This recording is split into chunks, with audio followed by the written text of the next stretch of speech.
Film is a medium that transports. All I have to do is pop myself in front of the TV to watch a movie, and I can just enjoy it, whatever place the film takes me to.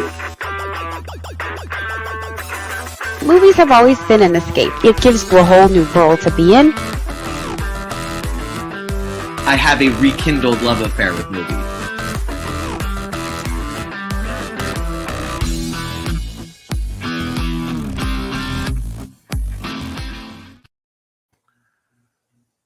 Welcome, everyone.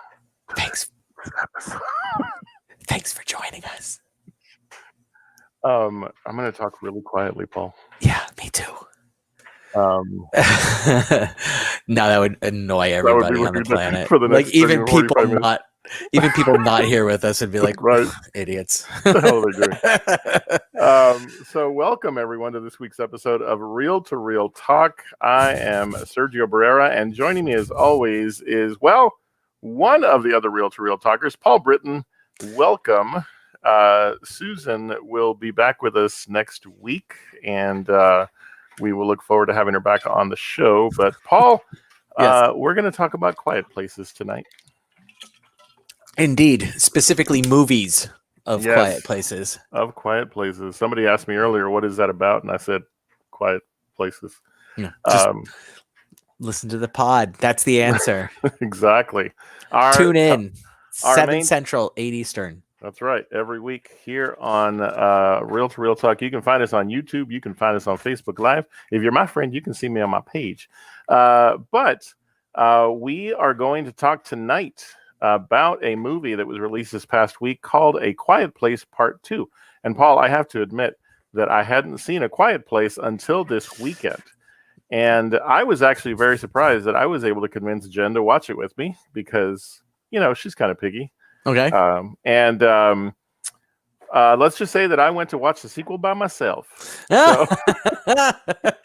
Yeah, I got my son. I got my son in on the first one, and so he went with me for the second one. Oh, okay, good. Because I came home going, you have to watch it.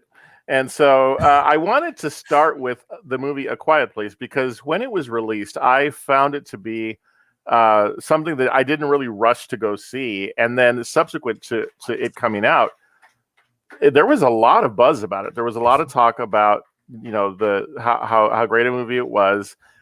John Krasinski, famously of The Office, Jim of The Office, Jim Halpert, and it turns out that he's quite a filmthemaker. He is a director, is he not? He's got some chops. He really does. Chops. He knows how to tell a story and get through it better than you or I know how to run a podcast and get through it. I cannot disagree. He teams up with his wife, Emily Blunt, and a cast of young actors that just really shine.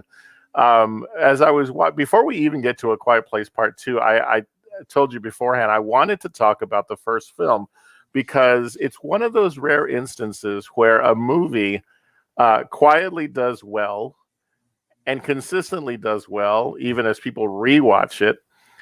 And once I finally watched A Quiet Place on Sunday, yeah, I found myself anticipating getting to go see the sequel and hoping beyond, you know, all possible, you know, thought that, oh, please live up.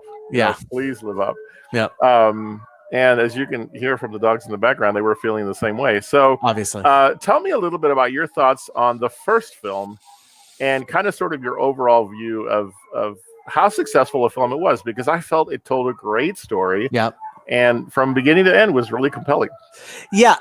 So like you, I did not rush to see it in the theater. However, unlike you, I did not wait, you know, for the sequel to come out. Like as soon as it came out on Blu-ray, I had heard enough about it. I was like, I know I'm going to like this movie. So I did my rare blind purchase of A Quiet Place, and I was not disappointed at all. Like I watched it, and like literally the next day I was like, hey, I knew my son would be. I knew it'd be okay for him. Like he would be down for it too. And so I said, let's do this. And he's like, yeah, okay. And so he watched it. It's tough to get him to watch something that's not IP, that's brand new. Gotcha. I'm just gonna be honest. Like, it's really tough. But I got him into this one, and so he's hooked as well on it. So Yeah. and it's just, it's so different. Just takes horror and takes the idea of a creature movie and just puts the creature in the background and says, there's something horrible out there. We're going to tell you that in the first 5 minutes of the movie.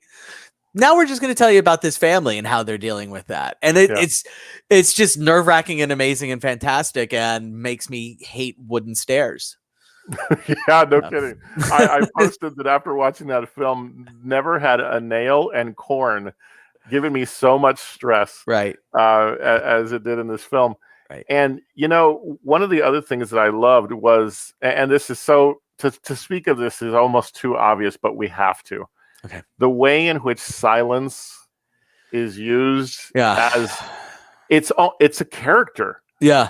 In the film. Yeah. And I've never seen anything done so effectively. And the switching between silence and sound in certain moments, and the effectiveness. I was curious. I don't know if perhaps but did it win awards for sound editing? It didn't. And it should have been. I don't even think it was nominated. Like it's such a weird thing.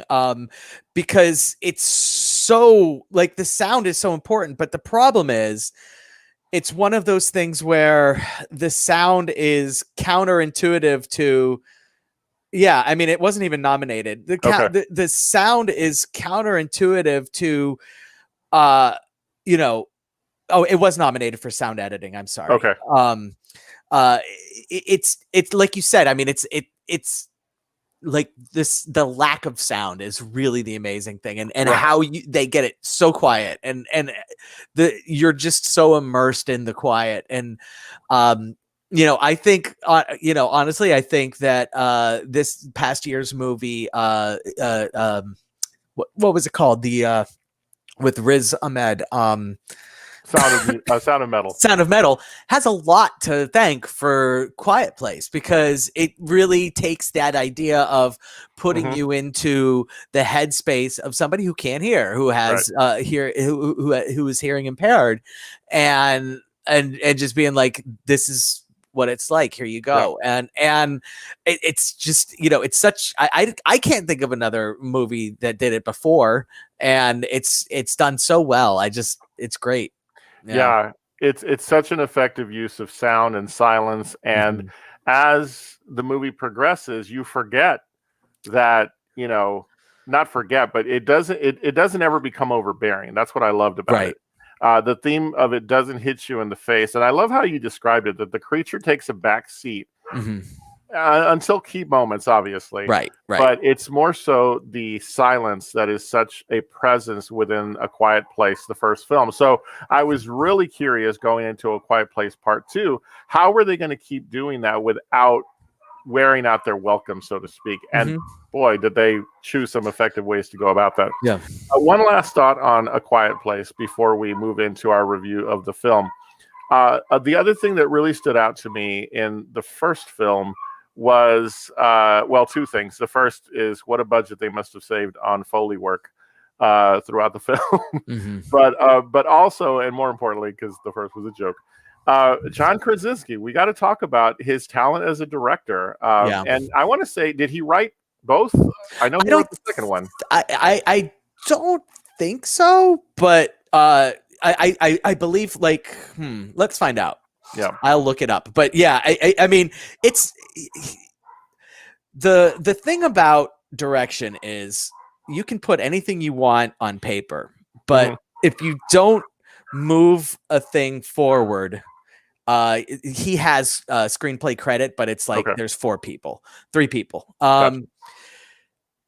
The director is the one that needs to move things forward, needs to, just decide, all right, this is what we're doing. This is visually how we're telling this tale that's on the paper. And he does that so well. I mean, it's just, you know, it's such an economy of time and such an economy of space that it's amazing. It's just like, I'm glad that he's doing A Quiet Place. I'd love to see him to do more. Like and we know his next movie is going to be A Quiet Place 3. Yeah. You don't even need to tell me that it is, but you know, I'm really intrigued to see what else he's got coming out, because I feel like you know, he's got some I feel like there's going to be some good stories coming out of John there. Yeah, I agree. And you know, he's a solid actor in the work that I've seen him do outside of The Office. But to know that he's got this talent as a director is exciting, because once he decides to move away from this project, I like you said, I'm sure there are stories he'll want to tell.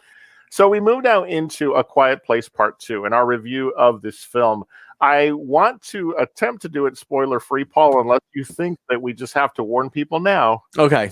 Yes. You know, what is your thought? Should we maintain spoiler-freeness? We'll do our best to be spoiler-free. However, do not at us saying, "Oh, that was a spoiler," because we know what you call a spoiler might not necessarily be something we would consider a spoiler. But yeah, we're gonna do our best not to give too many plot points. We'll start by saying that there are still creatures.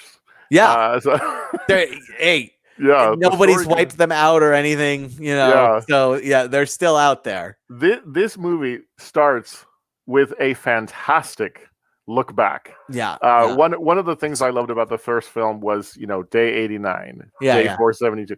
Yeah. We get day 1 right at the start. And I knew obviously that John Krasinski was in the film. So in my mind, I'm like, well, we're going to go backwards. Right. But I love that we did. The trailers, by the way, the very first trailer teased that. Yes. That was teased in with the very first trailer. So I didn't need to know anything about the first 5 minutes of the movie. I knew what the first 5 minutes of the movie was going to be based off of the first trailer. So that is not a spoiler, people. It was a little, exactly. It was more exciting for me because remember I said, those who are watching, I hadn't seen the first one until this past weekend. Right. And so I loved that we got, there are some things I want origin stories for. There are others I don't. I really was excited to see, okay, where did this all be? And I love that they didn't even give us too much of that. It was one community's view of the happenings. Yeah. And boy, did they just start happening. Yeah. Like you get somebody's listening to the radio, so you hear something's going on somewhere else in a big city. Like, so this is like upstate New York. So something's going on somewhere else, in a big city somewhere. And you find out that this small town happens to be near a army base. So like the question of, well, why the hell would they send, creatures way out here at the onset? There's an army base nearby. But then it's just like, go. Like, exactly. They make it. Doesn't matter. Still amazing. You still have the tension of the whole amazing first few minutes of the movie. Yeah. And so plus they also use that as a device to introduce a character we're going to get to know in this film. Killian, what's his face? Yeah. Cillian Murphy? Is that it? Yeah, that sounds about right. Yeah. Who so in an attempt to not give too much away, the story itself is a continuation of one family's attempt to stay safe from the threat of the creatures. Right. And the way in which they have to keep quiet. But you see right away as the story moves forward from where the first movie ends, they're now going to move beyond what they have considered their safe space. Right. I loved the visual. I was hoping, and I'm glad we got the visual of the end of the sand road. Because I know. Yeah. Wasn't that a great visual to launch us forward? Yeah. Into what the second movie had to be, which was you had to place them in a riskier place. Right. Yep. It was like Lord of the Rings, If I make another step, I'm further away from the, Hobbiton than I've ever been before. Awesome. Yeah. Such a great visual there. Yeah. And my only question though is, I did have a question about that, is why did the road, like we've seen in the first one, we saw them go all the way into the town before, and Yeah. obviously they've had to do that, since. It's not like they just stopped going because of the events of the first movie. Yeah. But like I kind of felt like that was a little contrived because I don't believe they would have taken the sand thing there, but it was a cool visual, so I really was. forgive it. I forgive it. But yeah, it's so good. Yeah, Yeah. it was a great moment. There is, and I won't consider this spoilery, but I think it has to be mentioned because we're talking about how this film, for it to be successful, even just as a story, you had to put this family in even more peril than in the first one.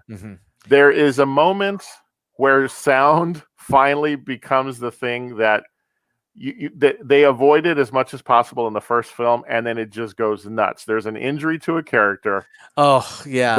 You're like, oh, now all bets are off because Yeah. everyone There's nothing. and everything Yeah. is just full volume.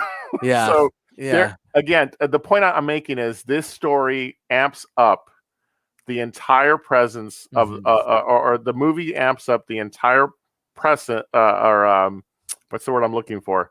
The presence of the aliens, or the well, that and the the pressure, everything amps up. Yeah. And the so stakes are higher. Yeah, exactly. And you feel it, you see it. And Krasinski makes some great decisions on how he portrays things and what visuals he gives you to create tension without it becoming the standard alien film, alien chasing people. It's just so well done right from the outset. There were a lot more aliens in this one. A lot more. Instead of being the the thing lurking that you always are aware is there but never see, they're far more prevalent in this one. Did you feel that, like, did you feel like, oh, okay, great, I love them, I like seeing them more? Did you feel like, oh, I kind of like the first one, or it did not matter, it was okay, whatever? I liked seeing them more because of the simple fact that it increased the level of the threat.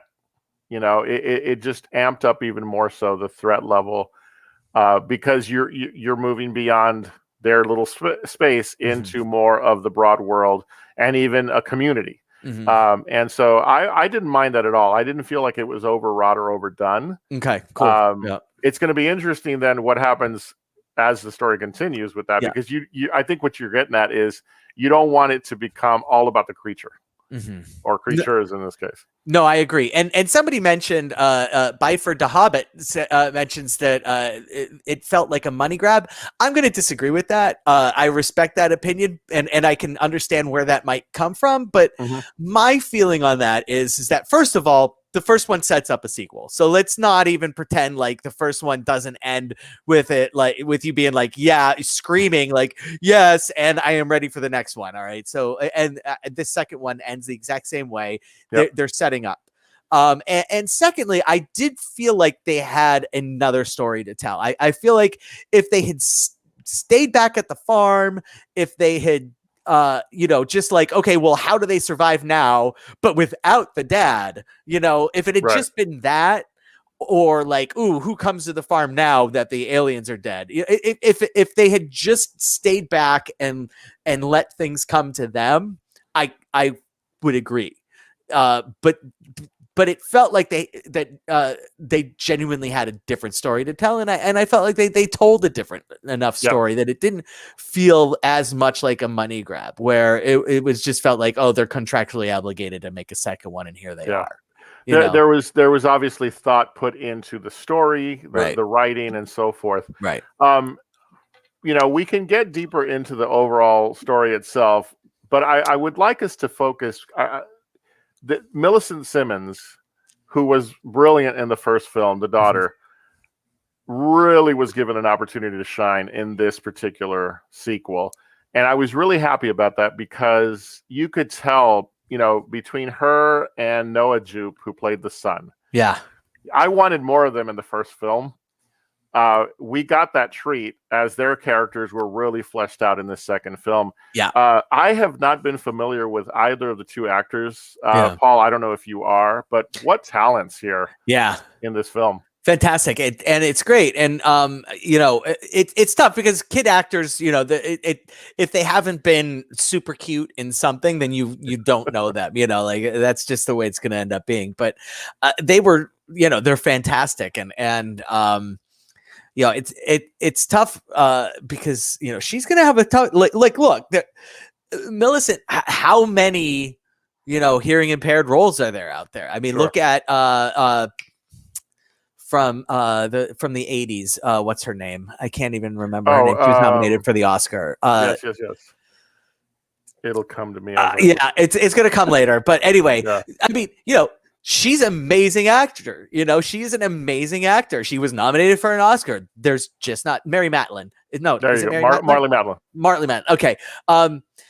There's just not that many roles available, and I think Hollywood needs to just be like, all right, this character's not written as hearing impaired. We need to just give the role to somebody who's hearing impaired. Who cares? It's like, when you go to Broadway, like, it's just who's the best actor for the role. Right. And if it's a father and a daughter and they look absolutely nothing like, it doesn't matter. It's just, these are the best actors and we're going to put it out there. And that's kind of what Hollywood really needs to start doing.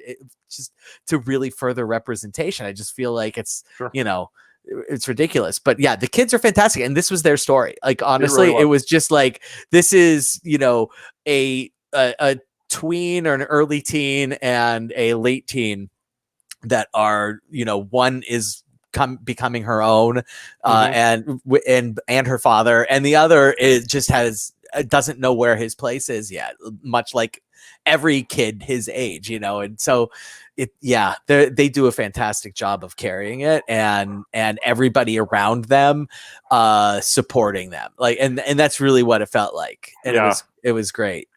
And her ability to carry her role opposite of Cillian Murphy, who is known for his more, his approach to acting is very reserved. I'm familiar with him from Peaky Blinders. Okay. From having seen him in the first of Christopher Nolan's Batman movies, and there's others. 28 hours, 48 or 28 hours, 28 days later. Yeah, 28 days later. Yeah, 28 days later and 28 weeks later. That was his intro. Right. He has this sort of, moroseness to the character that he's playing. It's classic Cillian Murphy in terms of his acting. Yeah. And for her to be able to, to hang with that, speak to her talent. Absolutely. And Noah Jupe had so much work that he did by himself, right? That he really shined. And so, yeah, I can't say enough about the actors in this movie. Emily Blunt, I loved her in both. I love her in anything. I don't care. Yeah, very talented. After the one with Tom Cruise, I'm having a bad day with movie and names and stuff today, but the not the Day After Tomorrow or whatever it is, the time one where they get stuck in the time loop. Edge of Tomorrow. Edge of Tomorrow. Thank you, Edge of Tomorrow. Like, she's so badass in that she can do anything she wants, you know, and I'm just gonna buy her as being badass and whatever. Yeah. Live, die, repeat. Absolutely. So I love that movie, and she has as much carryover to every movie after, and it's interesting because she literally goes away for a portion of the movie. And the story takes two different paths. There are two paths, and these are the two paths that these two teenagers are taking. Yeah. And they stick with that. And they stick with this is the story that we're following. So, and it is a perfect decision. It's very easy to have been like, okay, we're going to follow Emily Blunt too, because you know her and she's awesome. But they didn't do that. They were just like, these are the stories we're telling. These are the characters we're focusing on, and enjoy. And we did. I did. I don't know. Yeah. And even the little baby cried right on cue. Yeah. How did they do that? I want to know how they were able to get the same baby, because, they brought everybody back, how did that baby from the first one stay so little? I can't. And did they negotiate for Yeah, more pay. well, yeah, that baby has like a 3-film contract, so they're gonna have to make the next one real fast, I'm sure. Absolutely. Oh man, that's funny. Yeah, no, I really, from the way in which the story was carried forward, the development of the characters through the splendid acting that was shown, all the way down to the contrast of darkness and light, the use of dark scenes versus we get some light scenes finally that there's a moment in the film where you're like, oh, things could be okay. And I only say that to say this, Yeah. Paul. I didn't feel like that, and I'm really trying to avoid from giving anything away. I don't feel like I didn't get cheated by the way in which not only, oh, this was the solution, this is what we discovered. Yeah. But I also didn't feel cheated by the ultimate resolution of what happens in that community. Right? Sure. Nothing felt cheap. Yeah. Does that make sense? No, it's not at all. And speaking of money grabs, there is going to be a third one. Let's not, this movie ends very much with the same way the first one ends, with a and I can't wait for the next one. Yeah. The only way I'll agree, like if the third one turns into what every other creature movie would be, which is like the government people talking about, planning out how they're going to eradicate, then I'll be like, yeah, you know what, this is a money, but as long as they keep it like, these are our characters, this is what we're following, stick with it, man. Just stick with it. And I think you have something. I don't think there's any need to feel bad about that either. I agree. No. I'm already excited to find out when the next one is coming. Yeah. Props to John Krasinski for a well-directed second installment. He has 2 other movies on his IMDb directorial for future projects, and no Quiet Place 3 listed. So I'm sure there's got to be. There better be. Yeah. So are we ready for tacos? I believe we are. So if you're joining us for the first time here on Reel to Reel Talk, you will need to know that we rate movies on a 5 taco scale. A movie can get as many as 5 tacos. If you want to throw in a little extra guac, you can do so if you want to give it more than 5. So with that being said, Paul, your rating for A Quiet Place Part 2. Okay. I am readjusting my rating scale. I feel like I've been really generous with giving out 5+ guac. Okay. So like Paul from a month ago would have definitely given this 5+ guac, but no, this is like a very solid 4 tacos plus guac. Just the best taco truck tacos you've ever had. And that guac, that guac was made like an hour ago. And it's like, it is so fresh, and it's got the perfect amount of lime in it it's so good. My God. Such good. All right. Well, our friend Bifford the Hobbit on YouTube gives it 2 tacos with extra sour cream. So there you go. That's not too bad. Not too bad. Yeah, absolutely. For myself, I'm in the same spot as you. I'm not going to give it guac because I want the guac for myself, but I am going to give it 4 tacos. Okay. It's a solid sequel to a great story. 5, to me, it's too early with the anticipation of it continuing. Sure. Really honestly, in terms of the movie itself, just standalone on its own, the only reason it doesn't get 5 is because I don't know how to describe it other than it played safe. It went where you wanted it to go. Okay. And the ending for me was just a little too good. Okay. I don't know. Too neat. Yeah. Okay. Yeah. I wanted a little more because Empire Strikes Back.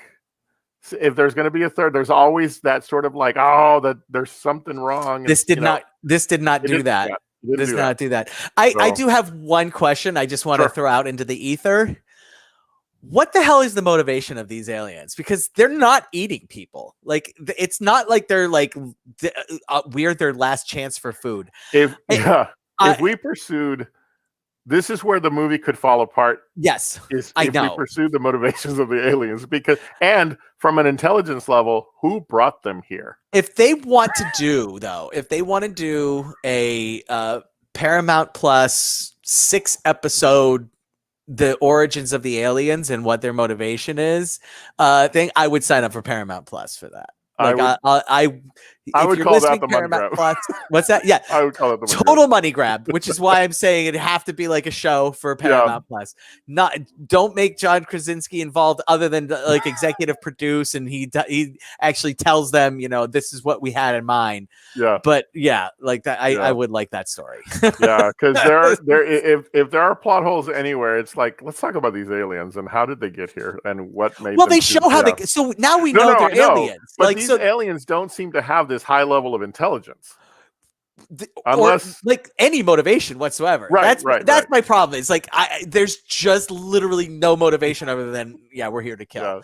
And which hey, look, one of my all-time favorite sci-fi series is Alien. So except for Alien 3, I enjoy all of those movies on a multiple repeat viewing, and they have. But then we find out in Prometheus that they're literally spawned as killing machines. So there you go. So what are you going to do? We had to wait years to find out. Yep, spoiler alert for Alien, by the way. But no for kidding. Prometheus. I think we're okay on that. All right. Don't forget what we always say. Go check it out for yourself. A Quiet Place Part 2 is available in theaters now. In about another 40 days or so, it'll be available on Paramount Plus. Yeah. And but don't wait that long, and let us know what you think. And you can do that by making sure you follow us here on YouTube. Don't forget, click that subscribe button if you haven't already. Also click the notification bell so you know when our episodes land. And frankly, you already know, Tuesday nights 7 Central, 8 Eastern. Join us right here on YouTube Live, Facebook Live, and catch our weekly episodes. Also, you can find us on Instagram. Check us out at Real to Real Talk on Instagram so you can see what past episodes we've done, what movies we've talked about, or topics we've talked about, so you can go back and watch them on YouTube or even catch them on our audio, our past episodes on Podbean and Spotify. Also, make sure you stop by our Facebook page, Real to Real Talk. Join us there. Click, give us a like, comment, and let us know what you would like us to talk about in future episodes and all that fun stuff. So please join us on our social media. As we begin a drive to 100 subscribers on YouTube, we'd like you to join us and help us get there. You'll hear more talk about that as time goes on, because we're going to build the base of this show and have some fun, because we are now on episode 73 of Real to Real Talk here tonight. All right, it's time for this week's segments. And Paul, you always bring us the coolest thing. So I'm going to turn it over to you for this week's installment of What the Hell Did I Just Watch? So last week was a debacle. I'm not even going to mention the movie because it doesn't deserve the extra things.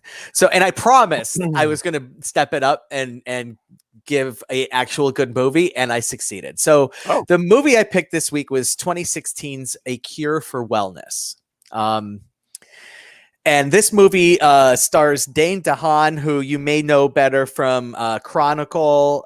He was one of the kids from Chronicle. He was also Valerian in that Valerian and the that thing. So that kid, and he plays a young, ambitious sort of stock firm kid who needs to go and retrieve the CEO of the company from a European wellness spa being run by Lucius Malfoy.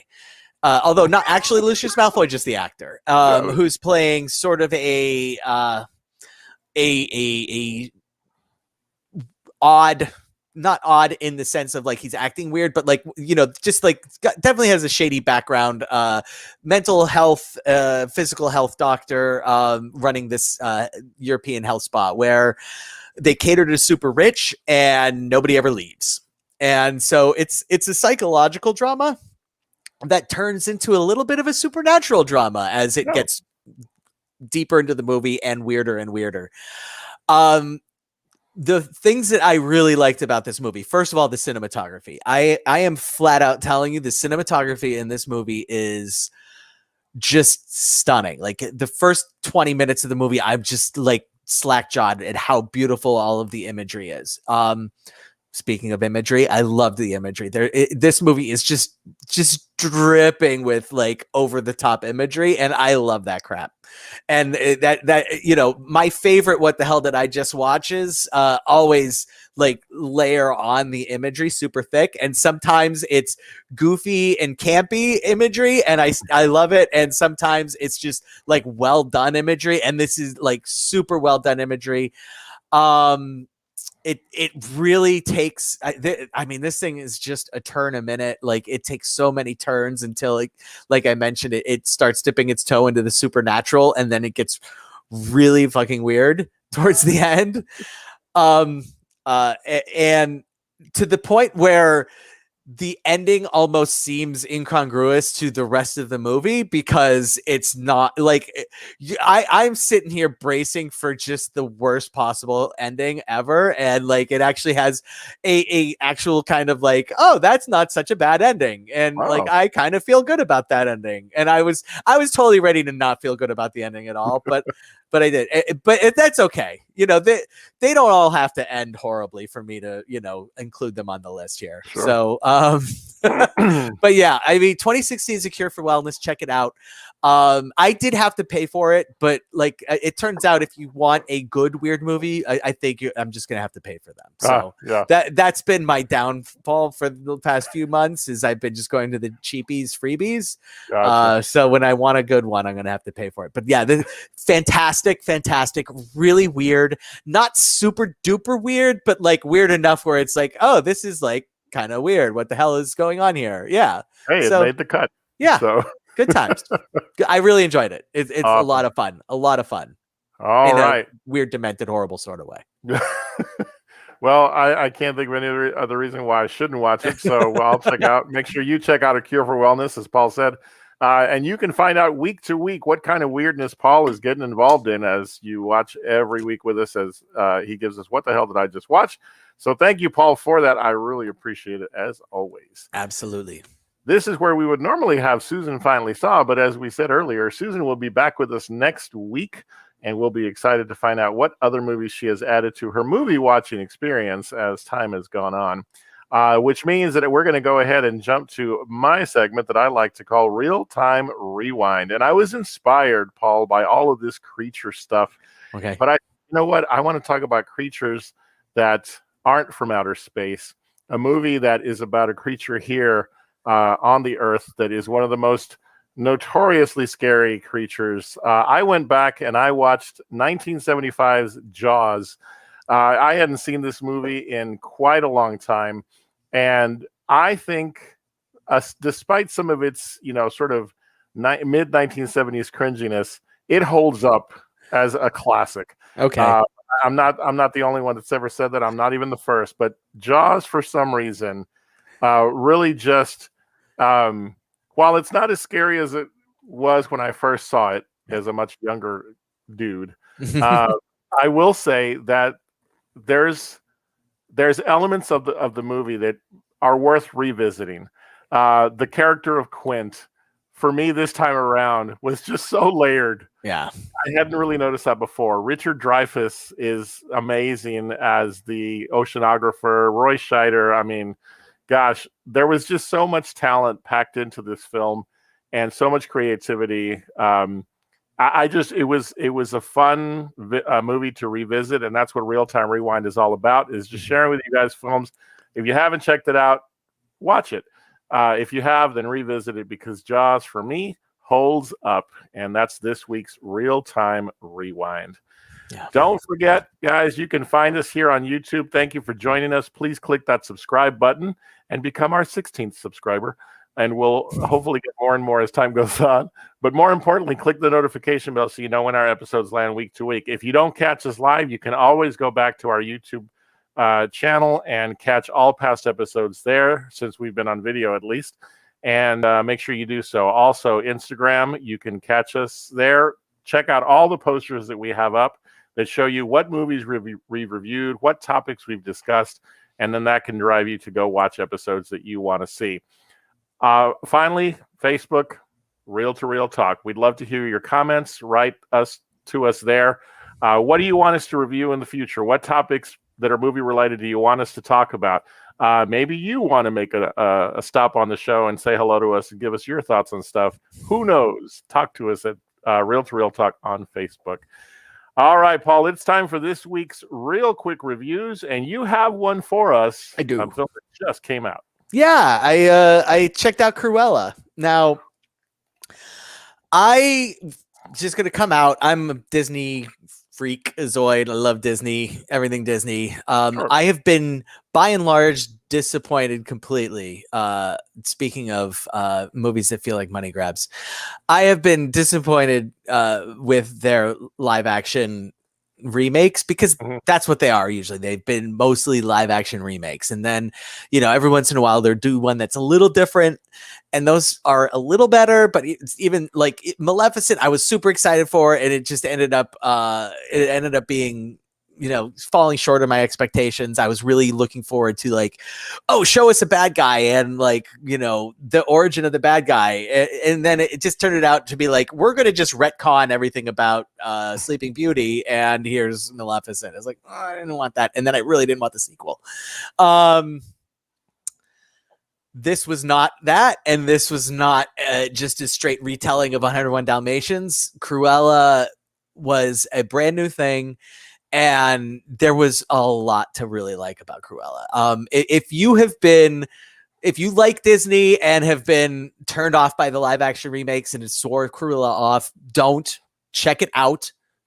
I can't recommend it enough.